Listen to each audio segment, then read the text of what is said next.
Hello Neighbour is an indie horror game that was released in 2017. It depicts the story of Riley McProtagonist trying to break into the basement of the elusive Reginald Neighbour. None of this is true. Well, the basement part is, the rest of it was made up. I remember both the lead up and release of this game.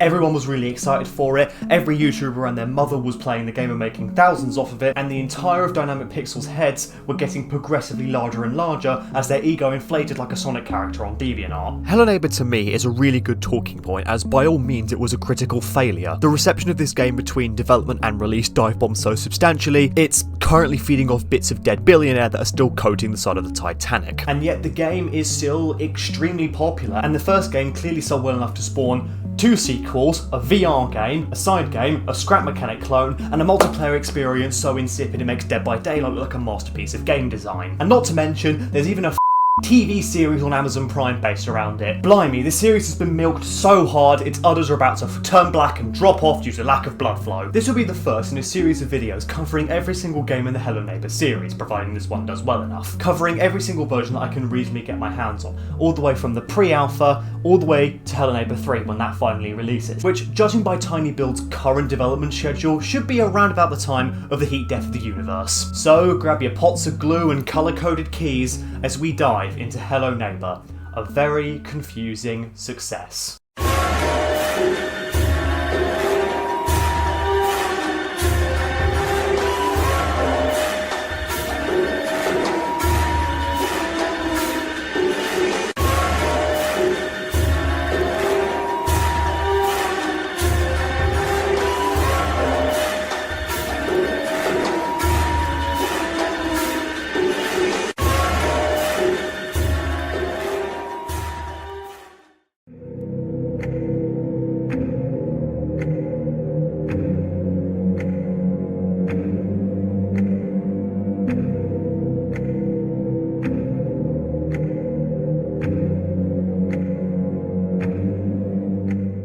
As some of you may know, Hello Neighbour started its life as a Blender animation entitled HN Presentation, but I also know the community also refers to this as the DevGamm build. This wasn't a game in the traditional sense. I know it certainly looks like that, but it's all a pre-rendered animation. It was used as a proof of concept to show how the full game would work if the project was ever greenlit. And for the most part, this animation is really good, and actually demos features that are absent from the full release of the game. This animation seems to focus very heavily on using distractions to get past Reginald, which I think works really well with the much more enclosed, claustrophobic design of the house that's shown here. It also seems to have a heavy emphasis on player interactivity. You can see this in the section where the player drags a heavy object to block the door to prevent Reginald from coming in. That is a really cool feature, and whilst yes you can use chairs to block doors in the final game, this whole feature was toned down quite significantly.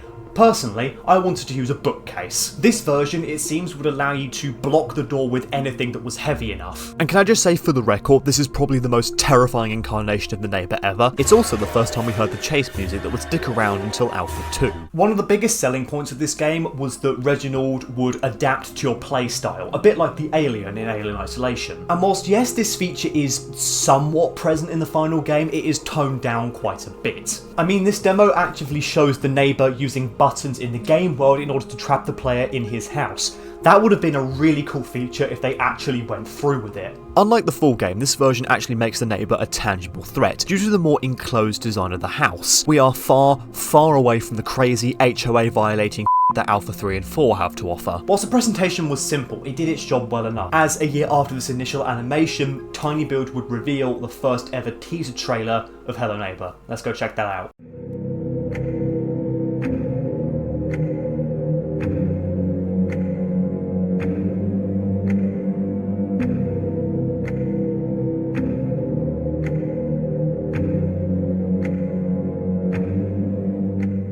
For the sake of this video, I'm going to be referring to this version as the pre-alpha. Now, this version of the game was never actually playable, it was simply made for the sake of a trailer. You can tell this because looking at the design of the house, I don't think it would work too well outside of scripted events, plus the entire trailer feels kind of scripted, which isn't a bad thing if the trailer is done well, which this is for the most part. It stayed with the claustrophobic, realistic design for the Neighbour's house, as well as still emphasising distracting Reginald rather than booking it away from him as soon as the spooky music starts playing. I personally think that this trailer is a massive step up from the Blender animation. For a start, it actually has textures now. You're not just running around a white cube. and the neighbour is no longer constantly posing like he's trying to assert dominance. This trailer is quite simple. It's very similar to the Blender animation that came before it, but it has some actual gameplay in it. Again, this version seems to be emphasising using distraction objects in order to prevent Reginald from finding you. This can be seen when the player chucks a tomato at his window, causing Reginald to come out and attempt to clean it off. This version seems to have a heavy emphasis on how the neighbour's AI adapts to the environment around it. We can see this in action as in the initial opening of this build, the neighbour puts a hammer in the room and then smashes the light bulb, making sure the player is unable to see the hammer correctly. So yeah, the protagonist breaks into the neighbour's house, gets chased by old Reginald here for a bit, almost opens the basement and gets kidnapped and buried alive by the neighbour. The trailer is only around 2 minutes long, but it gets the job done. It feels a lot more like an updated version of the original Blender animation. There's not really that much to say about it, it's just a more updated version of a 2-minute trailer, but it did its job well enough and drummed up a lot of hype for the game. A few months after this trailer released, tinyBuild would release the so-called pre-alpha version of Hello Neighbour.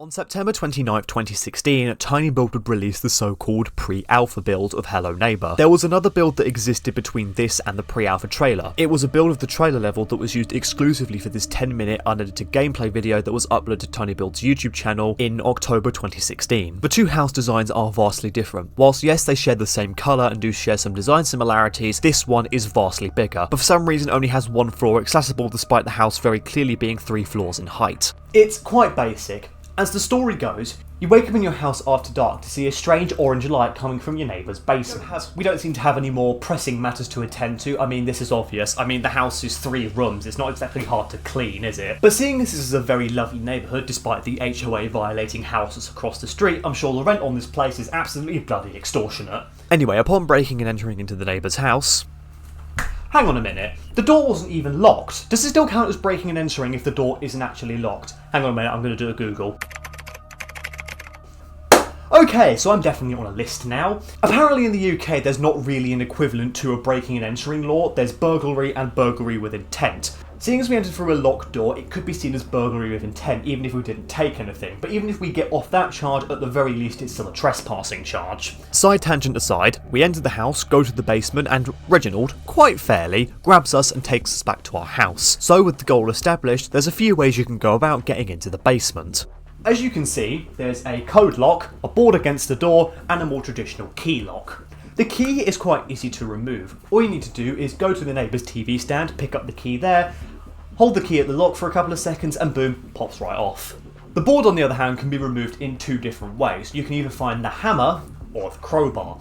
Now, the crowbar is in this closet around the back of the house, which is quite easy to get to. The hammer, on the other hand, is in the neighbour's garage on this surface right here. Once we have either of these items, we can use that to remove the board on the door. The code lock, on the other hand, is a bit more difficult to get. So you need to get to the neighbour's bedroom, which is here on the outside of the house. However, all of the entrances to this room on the inside are blocked. And whilst, yes, you can just lean into the door and remove the chair, we're not using exploits. Just ignore the fact that I use this TV trick to make the neighbour freeze in place outside of his house.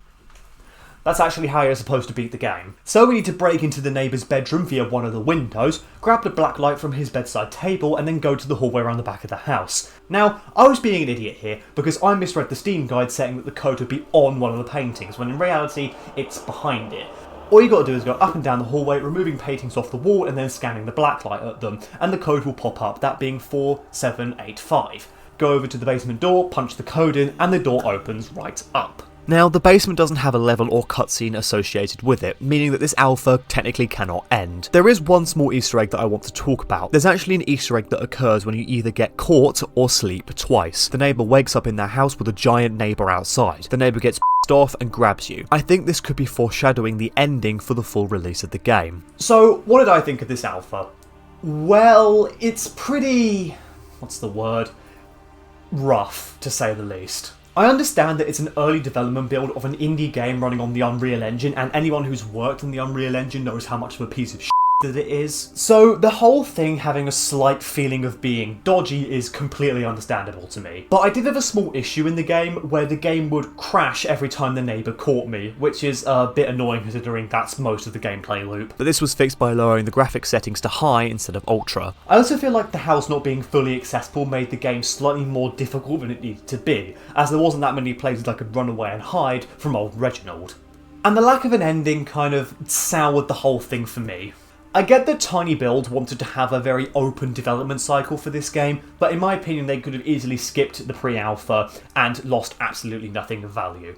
Something slightly annoying about the pre-alpha is that once a neighbour starts chasing you, he will not stop until he catches you, unless of course you hide, which only works about 50% of the time. Whilst this demo is quite bare bones, it succeeded in drumming up more hype for the game, as this is when a lot of YouTubers started to hop onto the trend of playing it, such as DanTDM and Jacksepticeye, two of the biggest Let's Play YouTubers in 2016. This in turn brought a lot more exposure to the project. Soon after, on October 26th, 2016, Alpha 1 would premiere. Let's go check that out.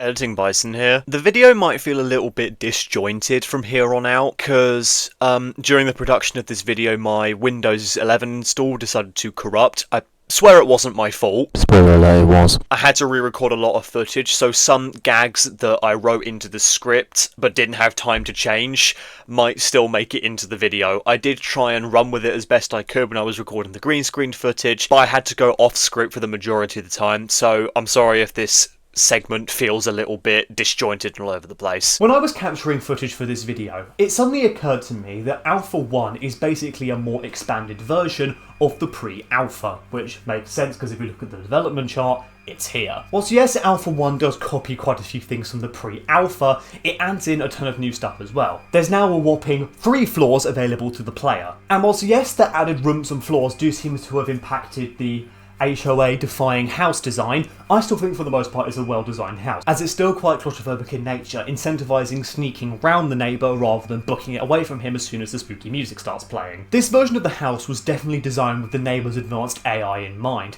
There's plenty of shortcuts and little side bits that the neighbour can use to catch up to you better, and I will admit, he did catch me out quite a few times when I was recording footage for this segment. I really wish that Tiny Build had stuck with this more enclosed, claustrophobic house design. I genuinely think that Alpha 3, 4 and Act 3 of the final game would have been so much better if the house wasn't designed in such a way where it was easy to get past the neighbour. Another big upgrade between the pre-alpha and Alpha 1 is that this version actually has a story. It starts off with a slightly janky cutscene. The player drives their car, telepathically it seems because no one is at the wheel, and as we pull up to our brand new real estate, a shady figure watches us from their window, and that's all the story you're given. It's simple but effective. So we turn the power on, move our stuff into the house and go to sleep. Now at this point it's not exactly clear what you're supposed to do, but as a Hello Neighbour veteran I knew to leg it into the house and start ransacking the place. But I know some YouTubers at the time rang the doorbell on the outside of the house and made the neighbour make a beeline to them. Upon getting caught once, we are given this cutscene that shows that the neighbour has some weird stuff going on in his basement.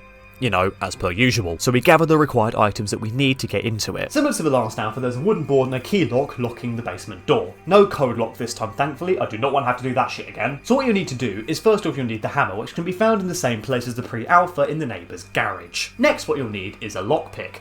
Where is the lockpick? Upstairs, past this shark tank. All you gotta do is freeze the water by hitting the boiler, go across the now frozen water, go to the camera room, pick up the lockpick, and Bob's your uncle. Something that I noticed whilst playing this game in 2025 is that it still feels quite good to play, despite it still being slightly buggy here and there. You're probably noticing from this footage that I'm picking up some random items and putting them in my front lawn. This is because I intended to do some of the Easter eggs, but very quickly gave up. A massive tip that I recommend if you're playing this game in 2025, whenever you get caught, the neighbour takes away your item. So what I recommend doing is, once you've got the item that you need, leg it out of the house, back to your house, and drop the item in your front lawn. This will prevent the neighbour from taking it from you so you can still have access to it. This small tip makes this alpha a lot less annoying to play. Now once you have the hammer and lockpick, you can use a pro gamer move by grabbing the radio from your front lawn, turning it on and leaving it outside Reginald's house. He will go and investigate whilst we break into the basement. Use the hammer to remove the nails and the lockpick to remove the lock. Upon opening the basement, the neighbour will slam the door shut, grab you, and then bury you alive. And that's the end of the alpha. Okay, time for the review segment. I honestly really like this alpha. I like the fact that you can use distraction items to get the neighbour distracted so he won't come and try and chase you. It's a really cool gameplay feature. I also like the fact that for the most part the puzzles are quite self-explanatory, unlike some of the later puzzles in this game. And the much more open design of the house means that there's plenty of ways you can get away from the neighbour,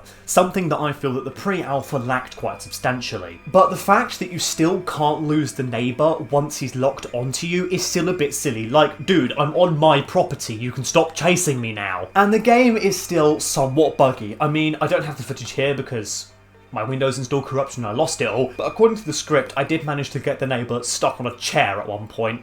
Not quite sure how I managed that, but I'll take it. Yeah, this alpha is still a little bit dodgy. Whilst yes, it is dodgy, I still think it is quite good. So with the general gameplay established, tinyBuild went into hibernation for a while, and on November 22nd, 2016, Alpha 2 would release. And this is personally my favourite alpha, so let's check it out.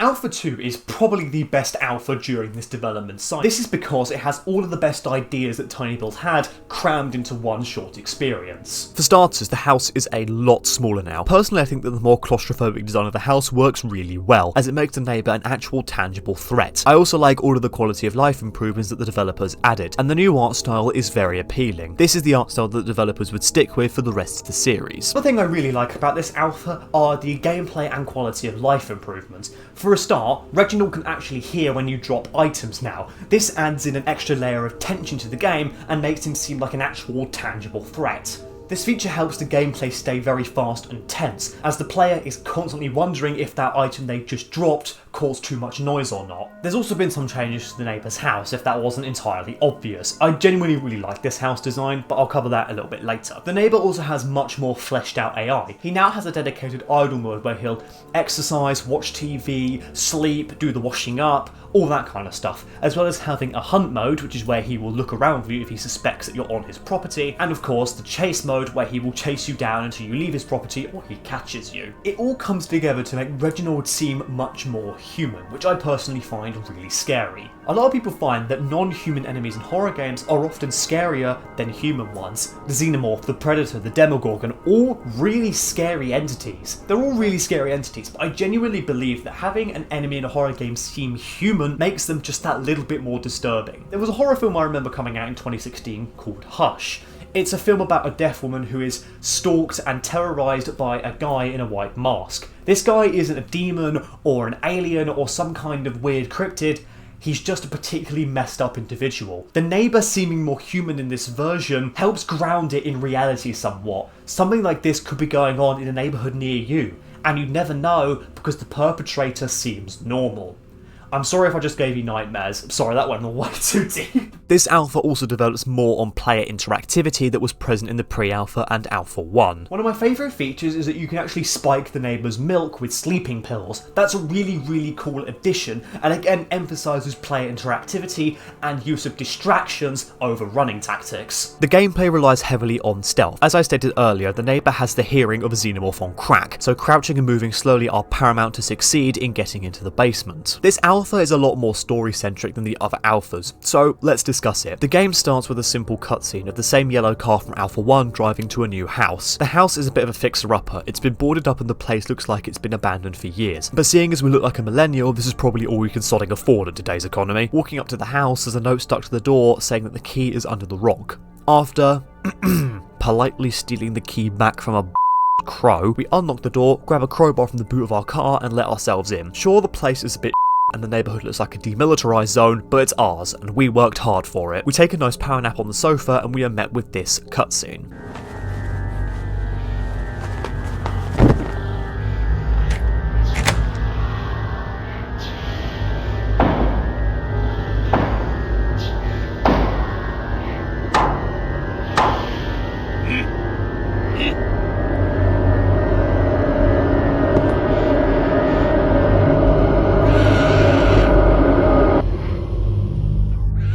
Now, this cutscene is really good, as it outlines all of the new features that the developers have added, as well as showing you where to get some of the key puzzle items that you're going to need to beat the chapter. We see the neighbour put the keycard to the basement in a boarded off room. We see him lock another door with a key that's on his belt. And of course we see him hammering nails into a wooden board covering the basement door. We even see the fact that he likes to drink a lot of milk. Oh my god, no wonder he's so quick, he's got bones of titanium! The protagonist wakes up and sees the neighbour trying to grab someone. Also, something of note, whoever he's trying to grab actually says, and the neighbour replies in English.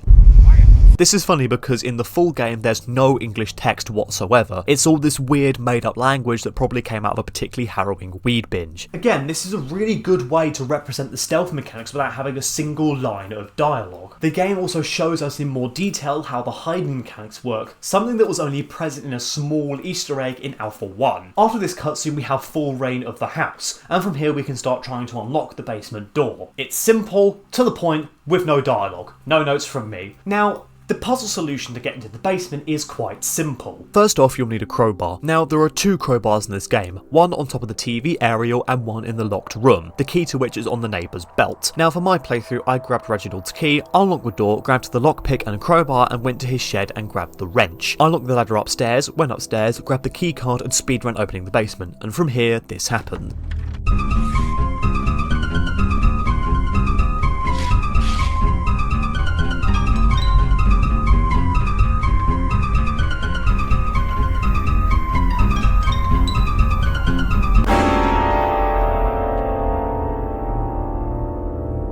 Now what's interesting is that there's both a bed and a cot down here, implying that someone has been living down here for a long time in very dim lighting, because there's candles everywhere, it's lit like a oubliette. There's also an entire section past this door that you can't actually access, but yet is fully modelled with collisions. As you can see from the footage, the basement is actually fully modelled. I just triggered the entire Half-Life community by saying that. The basement even has collisions. It's weird that this was left in the game. The basement has plenty of twists and turns, and my running theory is that it would have been used for some kind of chase scene involving the neighbour. I'm not entirely sure why this entire section was removed. It's genuinely really cool. My assumption is that the chase scene wasn't ready in time for Alpha 2's release, meaning that Dynamic Pixels just added a trigger to smash cut to black as soon as the player got anywhere close to the door, thus preventing them from deleting it from the game entirely. Out of all of the versions of Hello Neighbour, this is definitely the best one. It has all the good gameplay additions, the art style is really nice, and the story conveys a lot whilst not having a lot of dialogue heavy moments. Take notes, Hideo Kojima. Overall, the alpha is really good, but from this point onwards is where Hello Neighbour starts to dive bomb quite substantially, and this all started with the release of Alpha 3.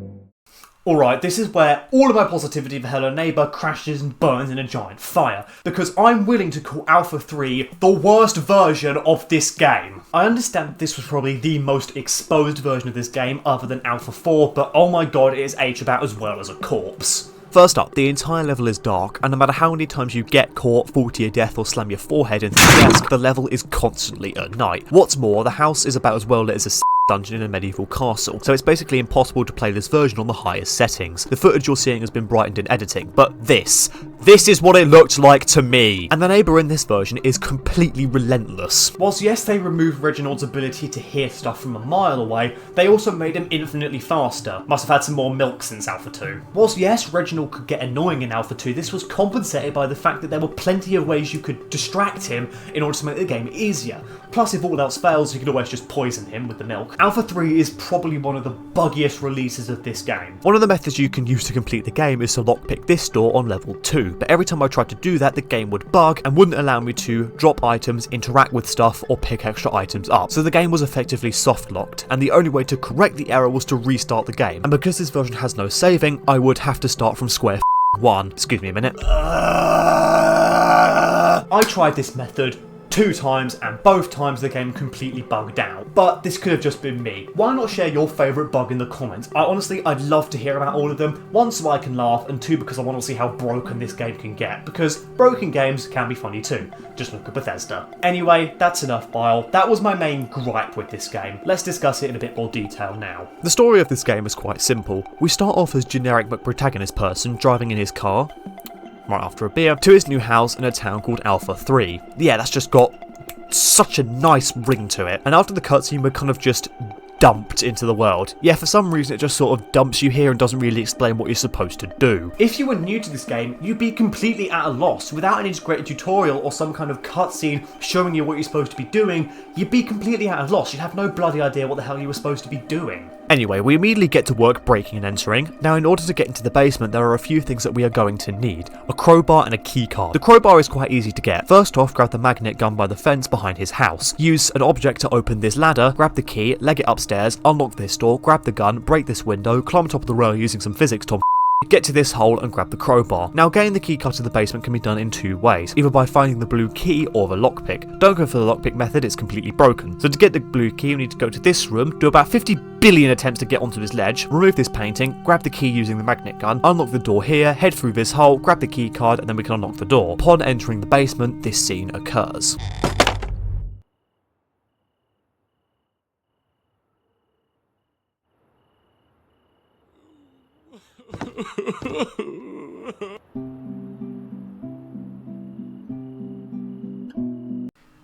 Tell me, viewer, how in the ever-loving was I supposed to figure any of that out on my own? The only reason why I beat the game so quickly was because I had a Steam guide open on my other monitor. That is not good game design. If I have to resort to a guide in order to tell me what the hell I'm supposed to be doing, you buggered up. Unlike Alpha 2, the player isn't given any hints whatsoever as to what the hell they're supposed to be doing. Guys, you had a working formula. Why did you go against it? And can I just say, I absolutely despise this house design. It's completely nonsensical, and my entire thoughts of this game can be described in one System of a Down lyric. What do I do? What do I say? F you, please go away. Paraphrasing, obviously.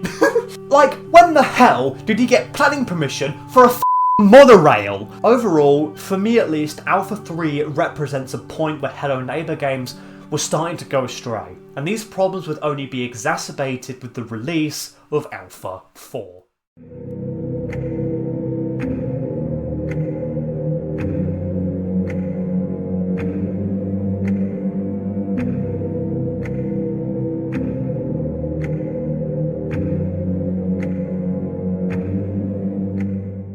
Alpha 4 starts off with a simple cutscene. It mixes establishing shots of Reginald's house with shots of someone banging on a door. This cutscene doesn't make a whole lot of sense, but it was built upon in Act 3 of the full game, so I'm sure it will make sense then. After the cutscene, the game sort of just dumps us into the game world. No integrated tutorial, no cutscene showing us why we want to break into this poor man's house. Hell, not even a hint as to why we need to get to the basement. Nothing. This opening is so much weaker than any alpha in this series, at least with Alpha 3, for as janky and buggy as that game was, showed you a cutscene of how the bloody hell we got here in the first place. Plus, the establishing shots of the neighbour's house in Alpha 4 don't even show all of the new rooms and areas that have been added since Alpha 3. Because there is a lot of new stuff that has been added since Alpha 3. For a start, this section isn't covered by a sheet anymore. Plus, the developers also added power-ups to help you fight the neighbour. The ones included in this alpha are a double jump and the ability to shove the neighbour if he gets too annoying. But for every new cool feature that this game adds, about a million extra ones pop up that make it For a start, some areas of the house aren't textured, or at least textured very poorly. You can also access areas of the house that clearly are not ready to be seen yet. This room here, for example, has a dedicated no gun sign outside the door, and when you walk in here with the toy gun item, it closes. So clearly this was designed to a certain degree, but there's just nothing here. No puzzle items, no Easter eggs, nothing. So why code the door to close when the puzzle isn't even ready to be shown yet? You could have just made the entire area inaccessible and it would have been better. This whole alpha just screams of laziness. Yes, I get that the game was still under active development, but forgetting to texture the goddamn stairs is inexcusable. They didn't even have to put any effort in. They could have just made it a block colour in the Unreal editor and it would have been so much better. Anything other than the default square texture. Basically, every area that's been added since Alpha 3 just screams of not finished yet, please come back later. And the puzzles are somehow even more nonsensical than Alpha 3's. Take the key card, for example. In order to get it, you need to search the neighbour's fridge, but as you can see here, it's frozen in a block of ice. So how would we go about unfreezing it? Maybe turn the power off? Nope, that doesn't work, as Reginald will just go outside and turn it back on after a while. No, what you're supposed to do instead is grab a kettle, fill it with water, heat it up on the stove, and then laboriously melt the ice. That's not a puzzle, that's throw shit at the wall until you find the solution. What is this shit? This is the point where I was progressively starting to get more and more pissed off at Hello Neighbour. The nonsensical puzzles, lack of plot, and plentiful bugs were starting to get on my nerves. There isn't really too much to say about this version. All it really did was add in a few new areas and rejig where some of the puzzle items were. However, there is one thing that I'd like to about. You'll probably notice the fact that I haven't actually got any footage of the basement, and that's for one very good reason. I couldn't enter it! I had all the items that I need. I had the double jump power up, I'd opened the keycard lock, and I'd gotten the boards off the door. But guess what? The boards fell off the door in such a way where it blocked the door from opening entirely. And unlike the full release of the game, you can't actually pick up the boards to move them. So the door was permanently stuck shut. I tried using the gun to bug out the physics engine so I could fling myself into the door, which is something that is more than possible, by the way, but I just couldn't do it. And at this point I was getting tired of the game and progressively more and more pissed off, so the mysteries of the basement will forever remain a mystery. If you really care enough, just look at it on YouTube, there's not much going on here. So, let's just move on to the full release of the game before I burst a blood vessel in anger.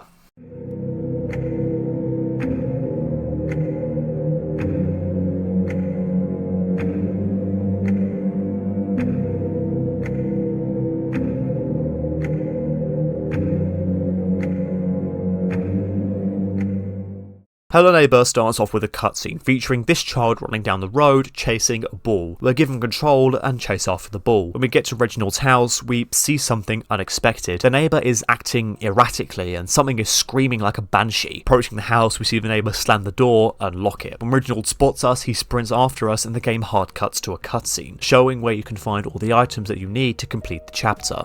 Now, personally I believe that this act is the strongest out of all three. I like the fact that there's a cutscene showing you where all the key puzzle items are. It calls back to those halcyon days of Alpha 2, where this game didn't suck so much balls. Upon waking up, there are a few items that you'll need, the most important of which is the red key, which is the only thing keeping the basement door locked. So first things first, we need to grab the magnet gun. But how do we do this? Alright, grab 4 boxes, head on top of this ladder shelf looking thing, nerd pole up like you're playing Minecraft by way of Borderlands, and when we get to the roof, break this window, remove this painting, jump into the adjacent room, grab the car key from here, go back down to the yard, unlock the car, and there's your magnet gun. Now, go around the back of the house, jump on these boxes, and use the electromagnet to grab the lockpick through this window. Once you've got the lockpick, head into the house to this room at the back. From here, grab the wrench and use it to unlock the ladder at the back of the house. Why does he have a ladder at the back of his house? And why does it look like something out of one of the Saw movies? Who cares? Climb up the ladder and enter the red key room via this hole.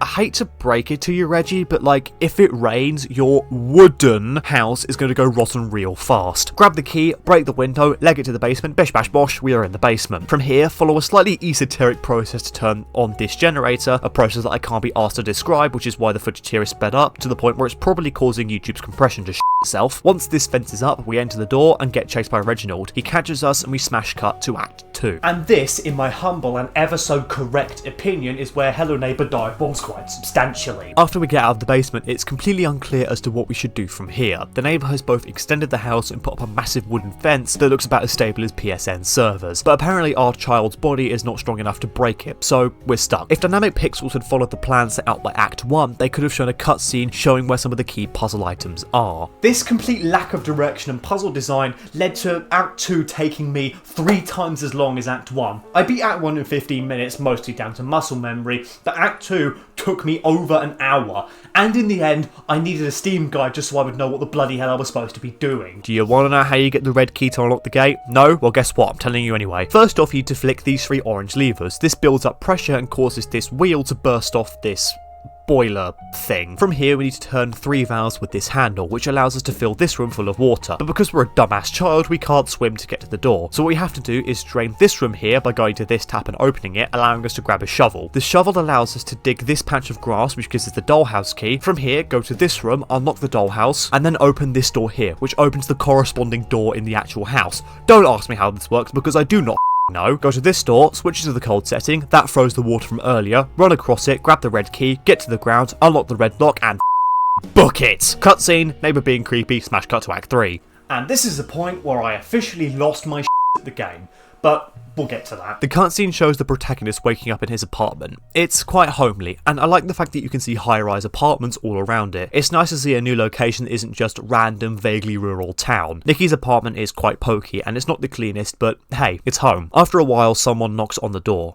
After picking up the letter, it turns out Nicky has been evicted, so he packs up his stuff and starts driving. He eventually arrives at his childhood home. It's run down and looks like it hasn't been lived in for years, but it's ours. If we head across the street to the remains of the neighbour's house, Ricky seems to have some kind of post-traumatic stress episode. He heads back to his house and, seeing as he's had a long day, he goes to sleep and wakes up in his old neighbourhood. Oh my god, it's gonna be all a dream, isn't it? Well, that's a massive red F and a see me note to the writers. From here, this is where the game officially dive bombs to a 0 out of 10. For a start, the basement door is locked up tight, and we need a crowbar for the boards and a keycard, both of which are found in the same way as in Alpha 4. However, in this version, you're going to need 3 superpowers to survive the basement. The first of which is the ability to hide by crouching, which is linked to completing this minigame, where you need to find 5 really specific items, put them into your shopping cart, where this mannequin will put you through the checkout and send you on your way. If you missed any of the items and got the items wrong for whatever reason, you get booted back to the beginning. The other 2 are the ability to double jump, like in Alpha 3, and the ability to shove the neighbour back. You're probably noticing the fact that I haven't got any footage in the mini games or the basement, aside from the shopping one, which is the easiest to get to. And there's a good reason why that is. It's because I gave up. In order to unlock the double jump, you need to get to this hanging room, which is locked by a red key like in Alpha 4. But in order to get there, you need to jump onto the monorail, get to this roof, and jump into this room. But no matter how hard I try, I just couldn't do it. I got progressively more and more annoyed, Reginald got progressively more and more annoying, and I just gave up. No more. I just couldn't do it anymore. I spent the last week of my life playing every single version of this game I could physically get my hands on, and this boatload of is the straw that finally broke the camel's back. If you care enough about the story of this game, just go watch the finale on YouTube. You're not missing much, and I stole this person's footage for the rest of the video. Thank you very much, I didn't ask. I know it's a cop-out to not beat the game to 100%, but quite frankly, I just couldn't do it anymore. I wasn't having fun, and this game had just gotten the better of me. You know, it really is funny, because I went into this video with bright-eyed wonder. Hello Neighbour was a part of my childhood. It was one of the first horror games that I played, if you can call Mascot horror, that is. And I thought, you know, I enjoyed this game as a kid. Maybe all the bad reviews are just people over-exaggerating. Because, I mean, I've never trusted IGN in my life. But actually playing these games has just made me realise these games are so much more than I remember. The brightness in my eye progressively dimmed as I wrote this script. So, let's just discuss the story of the full game before I lose hope entirely. Now, in order to understand the story of the first game, not only have you had to have read the first 3 novels, which I all own here. Yeah, I used to be a fan of this series as a kid.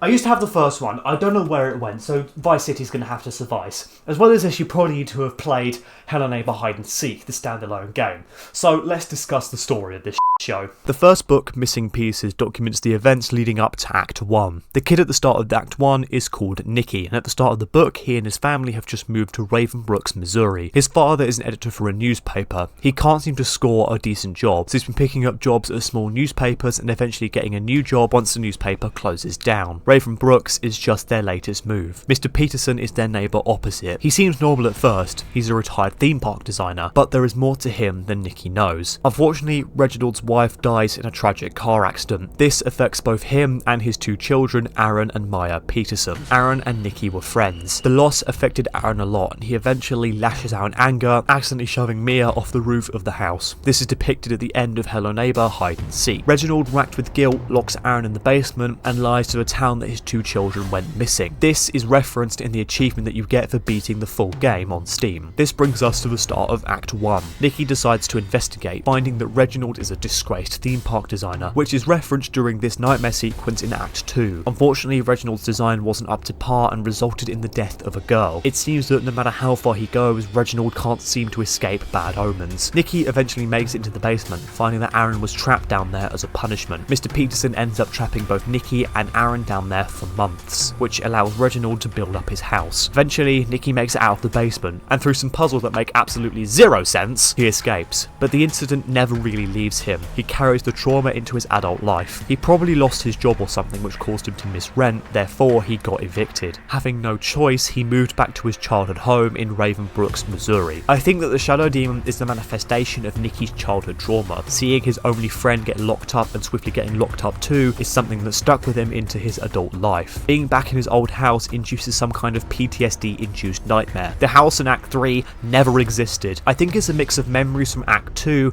and falsifications. The human brain is a weird and complex organism. It will often fill in blanks for details that it cannot remember. That's why when you play Bloody Mary as a kid, you thought you saw a demon in the mirror. The low light mixed with the expectation that you'd see something scary fooled your brain into thinking there was something there. Therefore, your eyes played tricks on you. The boss fight with the giant neighbour and the final encounter with the shadow monster represent Nikki coming to terms with the trauma he faced and finally letting go. That's why he wakes up unharmed and gets to live the rest of his life, free from the memory of Reginald Peterson. Yes, I know that's not his name, shut up. So, there's one final talking point when it comes to this game.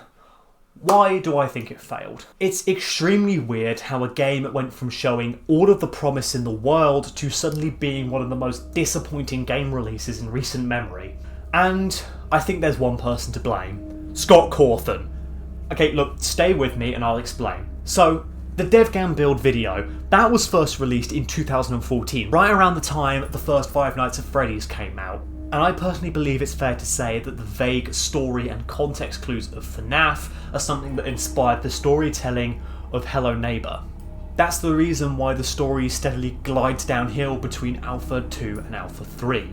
Personally, I think Dynamic Pixels saw how big Five Nights at Freddy's got because of people like MatPat and said, yes, do that. But the thing is that they did it without understanding what made the FNAF lore good.